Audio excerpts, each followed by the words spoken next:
Have you ever noticed that even when things are going well, you're doing all right, there's still this kind of itch for more, Oh, yeah, I think we all experience that from time to time. this feeling that there should be more, maybe more impact or more freedom, or honestly, let's face it, more financial security. Right, more resources to work with.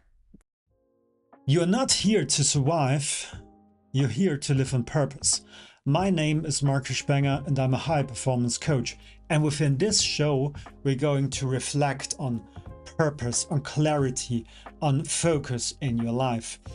So enjoy this episode reflecting my content from the Bleibe Anders podcast from Austria.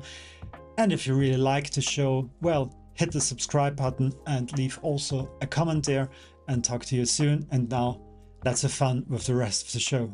It's a common desire. I bet a lot of you listening can relate to that feeling, huh? Absolutely, that drive to push further, to achieve more, it's incredibly powerful.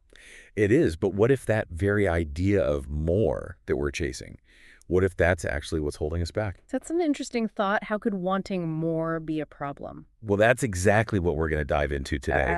We're going to be taking a look at an episode from the Bleibe Anders podcast by Markus Spenger called What's Your Number? Sounds intriguing. And this deep dive is really for anyone out there who's constantly striving, the high performers, the leaders, the entrepreneurs who are trying to navigate this whole world of growth and find some balance. Finding that balance is key. It is. And today, our mission is to get beyond just this vague idea of more and help you define a financial number, a real specific goal that truly resonates with you. So instead of just wanting more, we're going to figure out what amount actually matters. Exactly.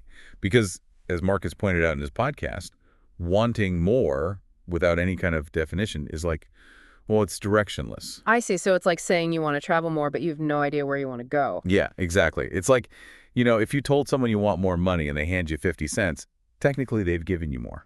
Huh. Yeah, that's true. I guess they did. But that's not what you meant. Right. It just shows how imprecise that desire is. So the real question, especially for you driven folks listening, is what is your number? What is the specific financial goal that would actually make a real difference in your life? Right. And that's where the research Marcus talks about comes in.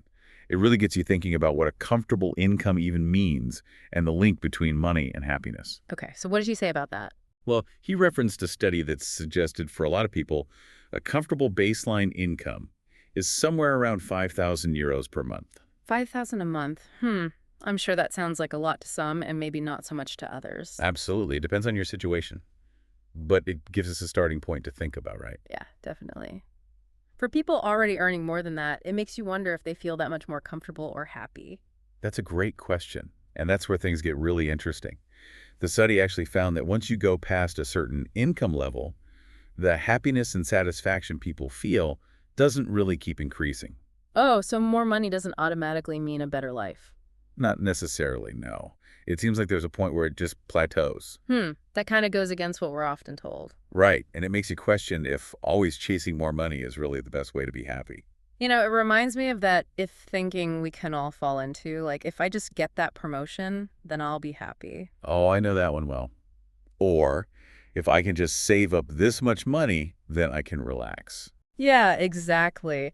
We keep putting off happiness until we reach some financial milestone. But what if that happiness never comes, even when you hit that number? That's a good point. What if the underlying issues have nothing to do with money at all? Marcus had this great anecdote in his podcast about that exact thing. Oh, tell me about it. He was at a financial seminar, one of those that teaches you about making money through trading. Okay. And the facilitator asked everyone to say their target number, like how much money in their trading account would make them feel successful. So their personal definition of enough. Exactly. And get this, Marcus said his number was around 300,000 euros. 300,000, that's a lot of money. It is. But here's the thing. Most of the other people in the room were throwing out numbers in the millions, like 5, 10, even 20 million euros. Wow, that's a huge difference. Right. It just shows how differently we all see enough. So how did Marcus justify his 300,000?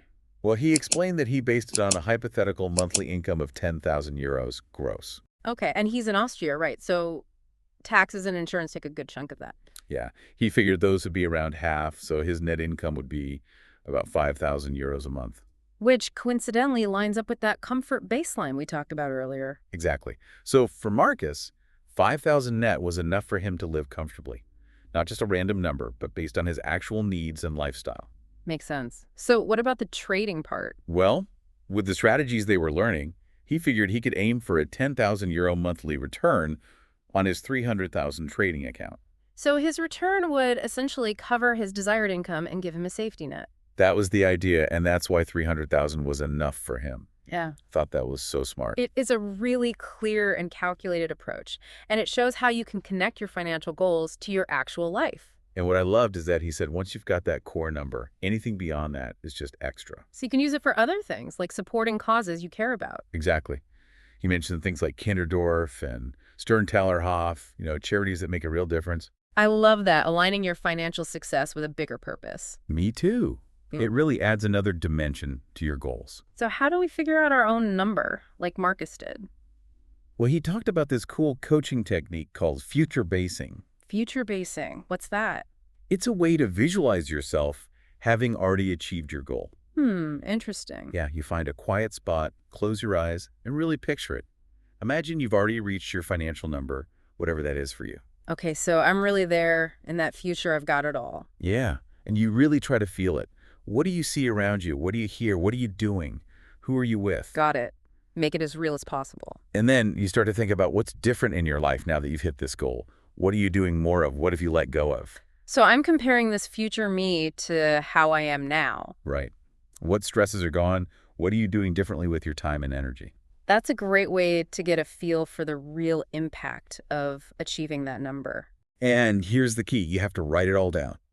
Don't just let the visualization fade away. Capture all those details. Yeah, those notes become super valuable in understanding your motivations and what reaching your number really means for you. So you're creating a kind of blueprint of your desired future. Exactly. And it helps you stay motivated too, because you can see what you're working towards. I like that. So, to wrap things up, what we've learned today from Markus Spenger's podcast is that defining your specific financial goal is crucial for clarity and focus. It takes you from that vague more to a concrete objective. Right. And future basing is a great tool to help you figure out what that number really is for you. It helps you connect with the emotional and practical side of your goals. Yeah. And it all boils down to one really important question.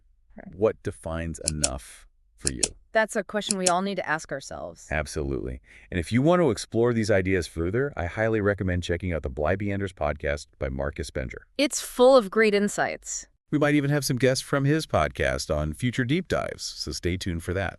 And if you enjoyed today's conversation, please share it with anyone who might find it helpful. And a like or a rating on platforms like Apple Podcasts and Spotify really helps us out.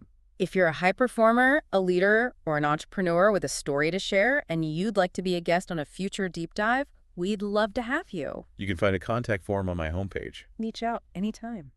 Thanks so much for joining us today. We hope this deep dive has given you some food for thought on your own journey toward defining your number and finding your own sense of enough. Take care, everyone. Until next time.